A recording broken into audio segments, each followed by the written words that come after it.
Well, we appreciate you joining us, taking the time out of your day, your evening to join us. And I know your busy schedule because you got a lot going on. There's a lot to write about, even though there's no sports, correct? Yeah, that's crazy, ain't it? There is. There's a lot to write about, even though there's no sports. We try to, keep our readers, in the know as much as we can right now during this time. And obviously, the biggest topic going on is, understandably so, is there going to be a football season, and if there is, what kind of season it's going to be? So we've been tracking that at the Clemson Insider this whole time, and it's kept me on my toes. Let me just tell you that I've been on the phone with a lot of people and talking to a lot of different people, and it goes for long days sometimes because these just aren't like 2-minute conversations. These are, 45 to an hour conversations with 3 or 4 different people a day sometimes. And so it can make for long days. It's crazy, man. It's like, I feel like I'm working harder with no sports going on than I did when there's sports going on.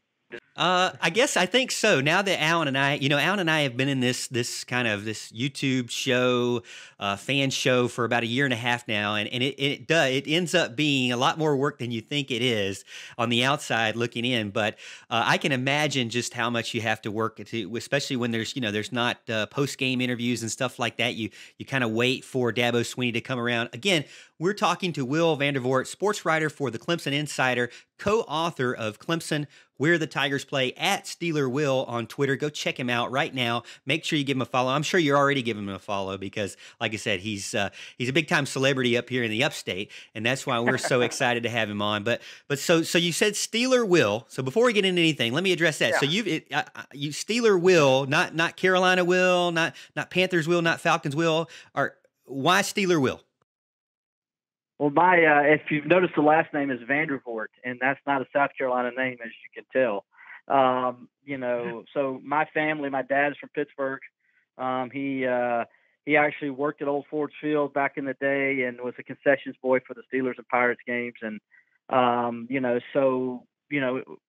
families that are from Pittsburgh, they'll understand this. It's, you don't pull for anybody else. Even when you move somewhere else, you teach your kids to be Steeler fans. You don't really pull for the other teams. And so my dad, when he moved down here, and because he was in the Air Force, and he taught us the Steeler way. And so I grew up on the Steelers and Pirates, and eventually the Penguins. They're the newer of the 3 teams, and so I'm a huge Steelers fan and anything Pittsburgh fan. So it kind of goes to my family roots. And when I got on Twitter, I did it, I got on Twitter. I was like one of the first people to get on Twitter when it started. And so I just thought it'd be cute. I was using it just from, personal reasons at first. And so I just said, well, I'll be Steeler Will, and then all of a sudden it kind of caught on. And I had all these Clemson fans started following me and stuff for my news and stuff that I was doing. And I was like, well, I really can't change it now because I got too many people that started following me, and I don't want to do that. So I kind of just kept it as it is. And so, that's why it's Steeler Will, and I cover Clemson. And I have a lot of Steeler fans that ask me that question, and I have a lot of Clemson fans that ask me that question, why Steeler Will? So there's just kind of the story behind it. It sort of happened by accident as far as at least why my Twitter handle is Steeler Will. Well, Alan and I have talked about our NFL affiliation. Alan's a big Packers fan. I don't know if you would like him in that sense because Nothing against the Packers. As long as he didn't say Browns or Baltimore, we're okay. Alan and I followed Clemson basketball up until it was kind of stopped.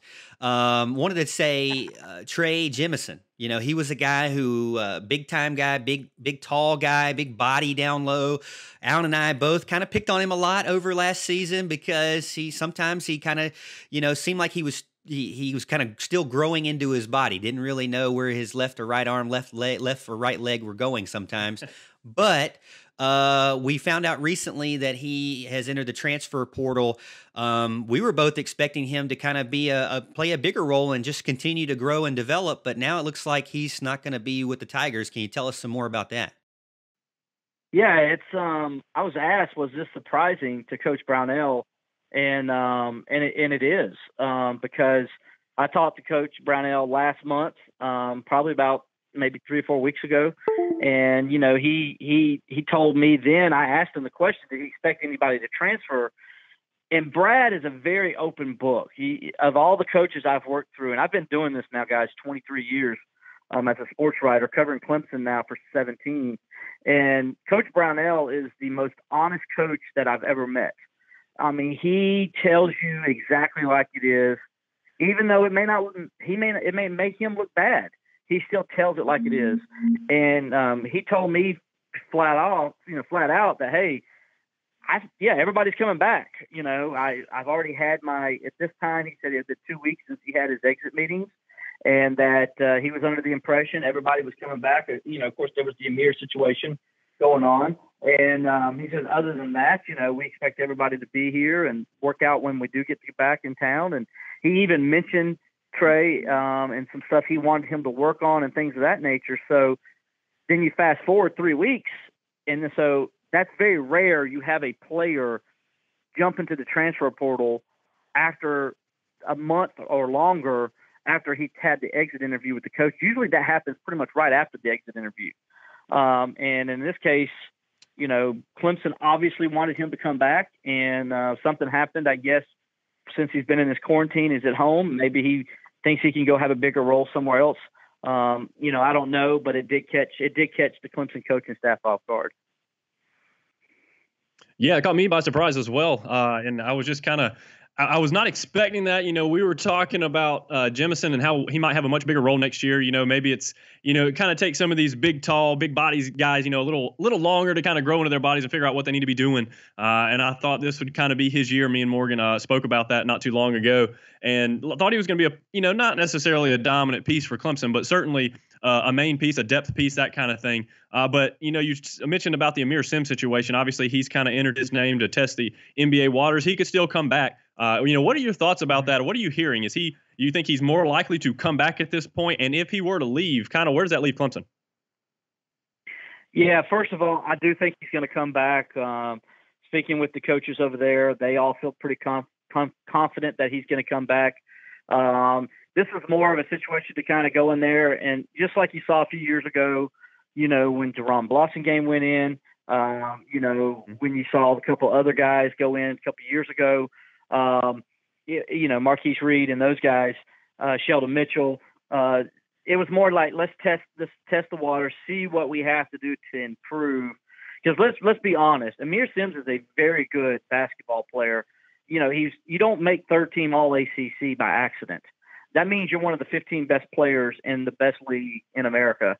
And so he is a NBA caliber player, but not right now. He's not. And I think it's just more like going in and getting that, when you get into those conversations with those coaches and GMs and exactly know where you need to improve, that really helps the guys a lot.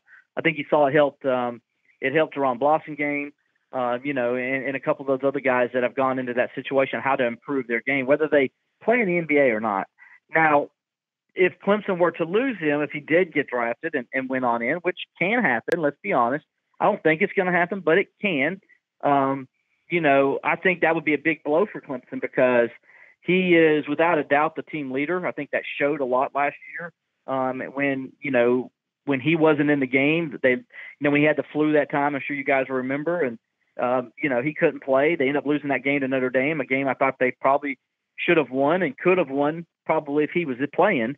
And then there was a couple other games where you saw that he tired out down the stretch because he just wasn't physically back to full 100% again. And I think that wore on him late in the year. And it cost Clemson in a couple games. But when he was on, he was as good as anybody in the conference. And he just brings that energy that the team needs. He's a good shooter on the outside for a guard. I guess he's a 3-4 if you call him. He's a small forward, but he's got a nice stroke. He can shoot the 3-pointer as good as anybody. And then got a nice touch and mid-range jumper and can put the ball on the floor and take it to the basket. And that gives him a different dynamic that a lot of schools don't see. You see it more in the ACC, but not everywhere else. And so he gives you that energy and that ability to score with the basketball that right now, they're just kind of getting with some other guys now. And so you like to have him on the floor so you can help develop those other guys. And we saw that through the course of this season. I think you saw this team get better and better with each game. And so I think they're definitely a team next year, if Amir Sims is back in the fold, that can possibly make a run at a NCAA tournament. Yeah, and I know a lot of our fans that listen to the show and watch the show talk about, well, you guys are talking about it again next year, next year, next year. That's Clemson basketball's MO, it seems like, in a lot of ways. But I will say, if you actually look at the team, you watch them. I mean, they had games where I was there with Mark Childress where they beat Louisville, and they had flashes in the pan of, wow, this team, if they just keep the course, get a little bit more experience underneath them, understand how to handle close games, which, we thought we were going to get that from the team with 5 seniors, right? Or 4 seniors, but we didn't. But, it was nice to see this team kind of overcome the struggles of last year and win those 1 possession games, especially against some top 25, top 5 teams out there. And a funny thing you mentioned to me too about Brad Brownell, I agree. I thought it was interesting to me that he does wear his emotions on his sleeve a little more than most coaches. I think Dabo Swinney's a very emotional person as well, but man, I think he holds a lot of stuff close too. Maybe more than Brad Brownell. So I would say Dabo knows how to say emotional things on cue when he needs to. But there have been some games where you watch Brownell after a game and you can just, let's say they lost, and you can just see it, it's almost like the loss hurts him as much as it hurt Sims and as much as it hurt Dawes. And the turnovers, when Dawes would have a turnover, you could see it on Brownell's face just in the post-game interview, how much how personal he took that, and how he really wanted to see Alamir Dawes get better and develop as a leader, and he saw that potential. And same thing on the flip side with the games where they won. You could really see that raw emotion, and that is very rare in coaches. And I can see why there's a lot of players who after they get done with their 3 or 4 years at Clemson, they say that they'll never forget their time with Brownell. Yeah, and that's true, because he does live and die with every shot, to be honest with you. And he is emotional. He's every bit as emotional as Dabo. And it's like, it's not like Dabo doesn't tell the truth. And when I say that to people, some people get confused. Like, well, you mean Dabo's not telling us the truth? I'm like, no, that's not it. Dabo, as you said, keeps things close to the vest. He's not as open about his personnel and things that are going on inside the team. Dabo kind of keeps that close to him and close to his coaches and all. He doesn't let that get out as much. And but Brownell's really open. He kind of just says it. If they play bad, he says, we played awful tonight. He doesn't sugarcoat it. And he puts the blame on himself and the coaches as well. And it's, to me as a writer, it's refreshing, because you're getting an honest answer out of the coach. He's just not being cliche. Dabo is very good also about that. He gives us honest answers, and so does Monty Lee. And I tell people all the time, as a guy who's been doing this a long time, we're very blessed at Clemson that we have coaches to work with that are like that. Because at other schools, trust me, man, I've been told by other writers around the country, it's not like that everywhere else. And so for the media and for the fans, it's good to have these kind of coaches that are so personal, and they care, and that they also care what, they know the fans want to know what's going on. And so they're very open to the media to allow us to relay that message to the fans. And so it's refreshing. And this basketball program, last year, it really comes down to this, guys. They have to start winning some of those road games. If you remember back in the early years with Dabo Swinney, and Clemson would win all 7 home games, Dabo would say, yeah, but we got to go on the road and do it. We got to start showing we can go on the road and be consistently good on the road, because when we do that, then we're going to take this program to the next level. Well, now you see Clemson, they dominate on the road under Coach Swinney every bit as much as they do at home. And I think that's what's missing with Clemson basketball right now, is that consistency to take what they just did when beating Duke, when beating Louisville, when beating Florida State, and doing it impressively. Other than the Florida State game, they had control of the Duke and Louisville games. So those weren't flukes. Clemson was the better team in those games and played better in those games. So take that on the road and do the same thing. That's what they got to do now. That's what you haven't seen them do consistently yet under Brownell. And I think they're about to take that step. I think the team coming back next year has a chance to be really good. And let's keep in mind, guys, we're only 2 years removed from the best year in Clemson basketball that we've seen in 20 some odd years. I mean, it hasn't happened since 1997 that a Clemson team went to the Sweet 16. That's what that team just did a few years ago. So let's not jump off that bandwagon yet. I think Coach Brownell is a good coach, and he'll get them back to the tournament again. Yeah, I really like that. And I appreciate you saying that too, because like I said, you got to realize where the team is and how far they've came so far under the Brad Brownell era. And there are frustrations for sure, but there's a lot of things to look forward to as well. Again, we're talking to Will Vandervort from the Clemson Insider. And if you have any questions over on Facebook or YouTube you'd like for us to get in before he heads out, let us know in the chat and we'll try to get to them. But transitioning a little bit, because you talked about the away games, and Clemson does really good in football in away games. And I noticed when we were looking through, we did kind of an ACC preview on our YouTube channel. And when you look back at last year, the teams that struggled are the ones that were just horrible on the road. Now, COVID-19 enters into the mix in 2020. And I have to bring this up, but one of your, I believe, recent articles that just took fire a little bit was you talked about how COVID-19 could prevent or change the schedule a lot for the Clemson Tigers and really every team in college football. Right. Yeah. So what's happened is there's a lot of scenarios going on out there. First of all, the first question I always get asked generally is, well, do you think there's going to be a college football season? And I do. Talking with everybody that I've spoken with, yes, college football season sounds like it's going to happen. Now, the question comes out, though, with all of them, like, okay, so, and I've asked a lot of these people this question. Okay, so if you were a bet man, would you lay the money on that the season's going to start on time, or would you lay the money on, a season's going to be delayed, whatever that is? And every time I've been told they'll take the delay. They'll put their money on the season not starting on time. Now, and I think part of that's because as a group right now with the Power 5 conferences, there's just so many unknowns where, you see Georgia's already been open. South Carolina's about to fully open next week, as we know, as you guys talked about in the opening. And, Florida is pretty much opened up, and so is a couple other states.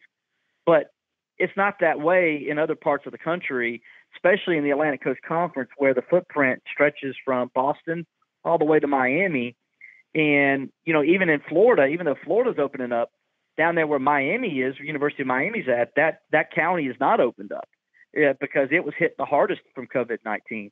And so, there's a lot of unknowns on when these states are first going to open up and how that's going to impact certain colleges opening up. And if those colleges do open up, are they going to have students on campus? Are they going to want to play sports if they don't? What does all that entail? And how long is it going to take? And so those things are opening up down here. It's not so much in other parts of the country. And you could see a scenario where guys, let's say Clemson starts the season and wants to start it on time, but Boston College and Syracuse can't. So what does the ACC do? Does the ACC say, hey, look, sorry, Boston College and Syracuse, everybody else in the conference is going to start on time. You guys are just going to have to forfeit those games or whatever. We don't know. We don't know what the ramifications are going to be for that. Or do they just play a partial schedule? They only play 8 games and everybody else plays 12. Or, we don't know what they're going to do. But there's a lot of scenarios where you could be a delayed season where it's a 10-game season or 9-game season. It could be a scenario where it's a 12-game season for some schools, but not for some other schools. As one person told me in the ACC, that all I can tell you to give you the honest answer as of right now, the best answer I can give you is everything's a mess. Yeah, that sums it up pretty well, really. I mean, the coronavirus has just killed everything. I mean, it's run everything into a mess. Morgan, talked about when you were coming on the show, he talked about how big time you were. So if you could use a few of your big time connections, make a couple calls and kind of get rid of this thing, make sure we have a full season that it starts on time, we'd really appreciate that. I've seen a lot of things out there. I don't know about all that, but I'll do my best. I want football as bad as anybody else, trust me. Yeah, see what you can do for us. Just pull some strings, no big deal. Yeah, there's been a bunch of articles out there. Like a bunch of articles have been talking about, whether the season is delayed, whether they, start in the spring, or, whether they play a 10-game schedule or just ACC teams, whatever it may be. If we had a schedule that got a little bit condensed and we were kind of forced to play either the Notre Dame game, which is out of conference, or the South Carolina game, which of course is out of conference, which one would you choose and why? Which one would I choose? Oh, Yeah. man. See, and, I'm a history buff, right? So I see, I was born and raised in South Carolina. I was raised a Clemson guy in a Clemson family. My stepdad went to Clemson and was a cadet here. And so I understand the importance of the Clemson-Carolina rivalry and the history of it. And I love the history of that rivalry. I've written on it so many times and just wrote another book that, I got one chapter dedicated just to that rivalry. And, it's just it's hard for me to say that I can't imagine that game not being played. However, there is a pretty good argument on the other side that right now in the state that we are in college football, that Clemson wants to play for a national championship. Let's just be honest. And if you have to pick which team is going to help you, it's obviously Notre Dame, because Notre Dame is a team that, could possibly be, a top 10 team when that game rolls around. They could possibly be undefeated depending on how things go. And that could be a really big time game and could give Clemson another big win on its schedule that, let's be honest, right now looking at the schedule is something it needs. Now, Louisville, I think, is going to be better than people think. I think Virginia has a chance to be a pretty good football team again this year. I don't think they're a great team, but I think they can be a pretty good team. And then, they'll play somebody, I think either North Carolina or Virginia Tech or Miami is going to be a ranked team in the ACC championship game. So they have some pieces in place for a decent resume. But if you throw in a top 10 Notre Dame team, and that's the game you have to pick, I think that's more important from a college football playoff standpoint and where Clemson wants to go, if indeed there is a college football playoff. We don't know that yet either, what they're going to do with bowl games and things of that nature right now. But I would say, if you're forcing me to pick, as much as I hate to say it because I am a traditionalist and I love history and I love the history of the Clemson-South Carolina game, but I'd say you have to go with the Notre Dame game because I think it would be better for Clemson's strength of schedule than South Carolina would be right now. Wow. You heard it from us here, from Will on our show. An SEC team would actually hurt the strengths of schedule. I know it's hard for people to believe that out there, but in a lot of cases... Oh, yeah, the Gamecock fans are going to be hurting me on this one, aren't they? Oh, man. They're going to be coming at me. So, hey, I make NC State fans and South Carolina fans mad at me every year, so why not start early? So... Well, we started getting in that too with LSU and Ohio State fans. And you know what? Sometimes it's a little fun just to add a little more to it. It sure is. But it's going to be interesting to see what actually happens. I know Dan Patrick reported last week they're going to play a 10-game schedule with 9 conference games. And so the question is, what does the ACC do? Because Notre Dame's scheduled to play 6 teams from the ACC. And I would imagine the ACC is going to want to honor those games. But however, Notre Dame plays Clemson and Georgia Tech this year. And Georgia Tech plays a game at the end of the year with Georgia every year. And that's a big game for them. And I'm sure they don't want to end that rivalry either. So, is the ACC going to force Clemson and Georgia Tech to play those games with Notre Dame? Or are they going to work something out where they say, okay, Notre Dame games for those 6 teams that play them counts as a conference game? It's going to count as the 9th game, and then you can play South Carolina if you want to. Or if they play 8 conference games plus 1, what does the ACC do then? Do they, maybe if Boston College can't play Clemson on time or Syracuse, do they switch that out for Clemson? And then also keep in mind, guys, for Clemson is if there's a 9-game schedule, that means Clemson's going to lose 3 games, home games. So do you think Clemson's going to want to lose another home game with Notre Dame? I don't think they would. And so that's another thing to keep in mind as this whole thing plays out, because Clemson's really big about supporting the city of Clemson. And that's why Clemson plays 7 home games every year, because they like to give that one extra game to the city because they know how important it is to the city of Clemson. And I don't know if they're already losing 2 games. I don't know if they're going to give up a third. So it's going to be real interesting if it comes down to that scenario, what the ACC and Clemson decide to do with Notre Dame.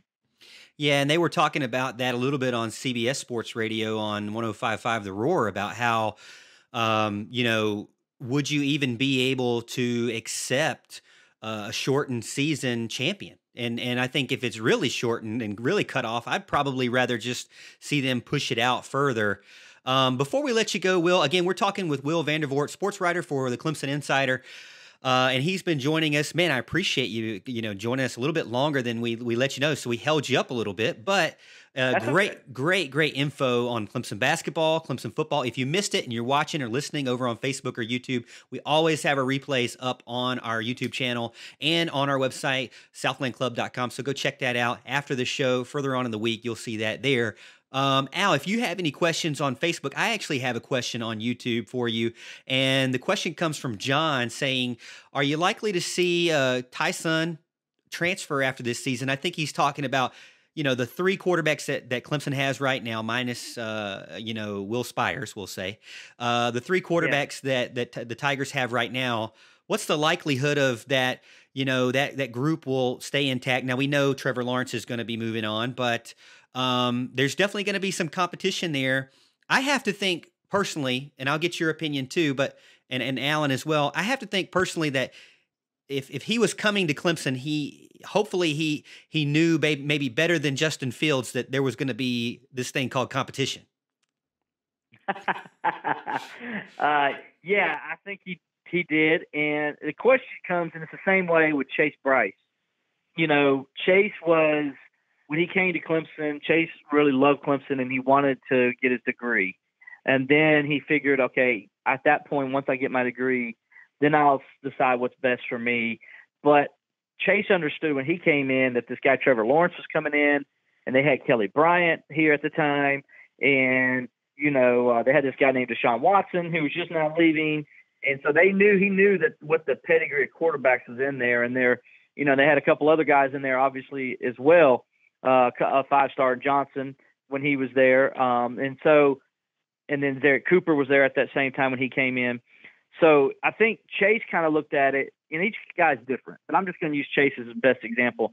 Chase looked at it as like, probably not going to be the starter, but I can be the number 2 guy, and I can have opportunities to come in when my name is called to make plays. Well, that happened against Syracuse, as we all know, and he's forever lived in Clemson lore. And I think even though he's going to Duke now, I think Clemson fans will always look at Chase Bryce as Clemson's quarterback, because if it wasn't for him, Clemson probably doesn't win that national championship in 2018. And, he led Clemson back on a dramatic win. And, they were down 10 points in the fourth quarter. So if you're Tyshawn Pupachan, you're looking at it the same way, saying, I can get my degree. I've already redshirted 1 year. I played as a backup. Now I got a chance to probably be the backup for 1 more year, maybe get my degree, and maybe I get to play this year, maybe I don't. The next year, maybe I move on. And I think that's what you're going to see. I think he's the kind of kid that looks like he kind of wants to get his degree. I think he's committed to Clemson in that degree, and will want to finish here and have that undergrad degree. And that's the beautiful thing now. These kids can get their 4-year degree, and then move on and still have 2 years left to play like Chase. And they'll have their opportunity to see what they can do somewhere else. And I think that's where they are now with these guys. And it's a good problem to have for Clemson, and you never know what's going to happen. I'm with you. There's nothing wrong with competition. And if you, it gives you an idea where you need to be and how you need to improve to get better as a player, as an individual player, but also at the same time, how you get better to help your team. And I think that's where Tyshawn's at right now. And of course, Dabo says this, and I agree with Dabo's, ballers know ballers. In other words, when a good player sees a great player, they know that guy's better than me. And some guys accept that much quicker than other guys. Some guys, that takes a little bit of that ego to come down to realize it. And I think he sees DJ, and you see Trevor, and you got to understand, I'm not those 2 guys, right? And you just got to take what the best situation is and get yourself ready for whatever that is when that time comes. Yeah, sure. That's a really good perspective on things. I think one of the things that, I think about when we had this conversation, if you've listened to this show at all, we've done nothing but hype up DJ Uyunglele on this show because, I mean, he's just one of those kind of talents. Who has And but I got to tell you, Tyson Pumachan is no slouch himself. He's got a great arm. I was super impressed with how much weight he put on in the offseason. As quick as he got it on there, he was a relatively skinny guy when he came in here. He has really bulked up a lot.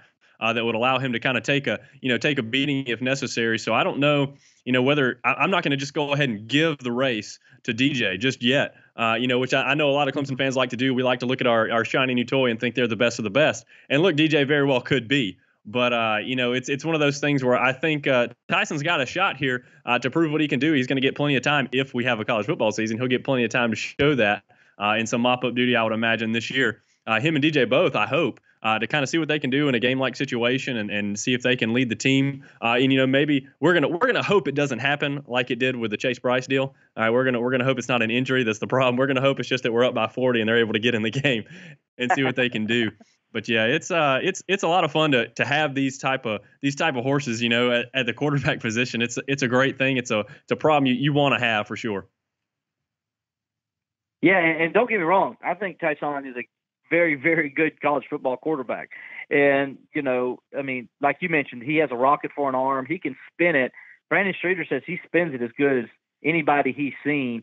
I had somebody tell me he spins it and I don't know if you guys remember this, but Kyle Parker could spin the football better than anybody Clemson's had. And people compare him to Kyle Parker with the zip he has and how he spins the football. And so that's a pretty good compliment to be compared to Kyle Parker. And I think he does have that kind of arm. I think he's a very good college football quarterback.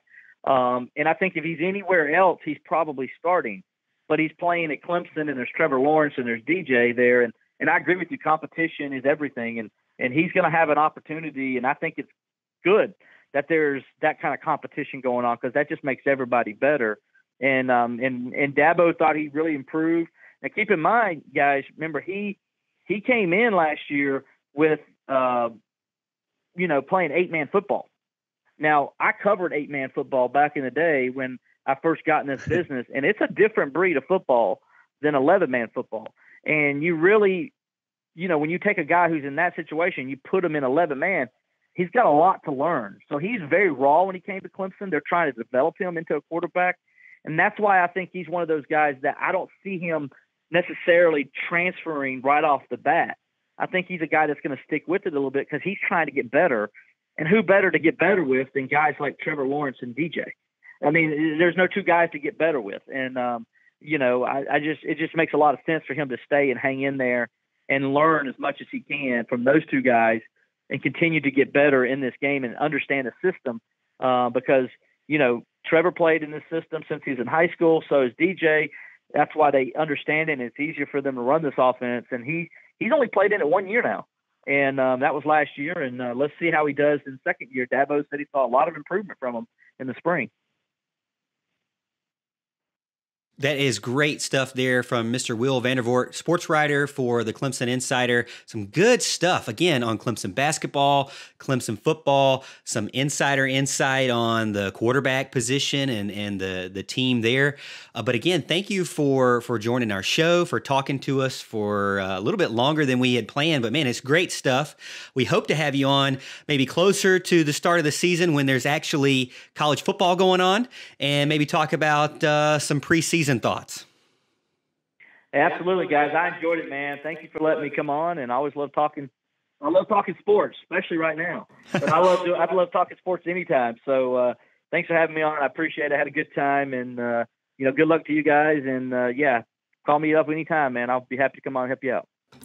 Yeah, thanks again. That is Will Vandervort, sports writer for the Clemson Insider, co-author of Clemson, Where the Tigers Play, at Steeler Will over on Twitter. So go check that out. Again, thank you so much. I hope you have a good rest of the night. Al, man, wonderful segment from Mr. Vandervort there.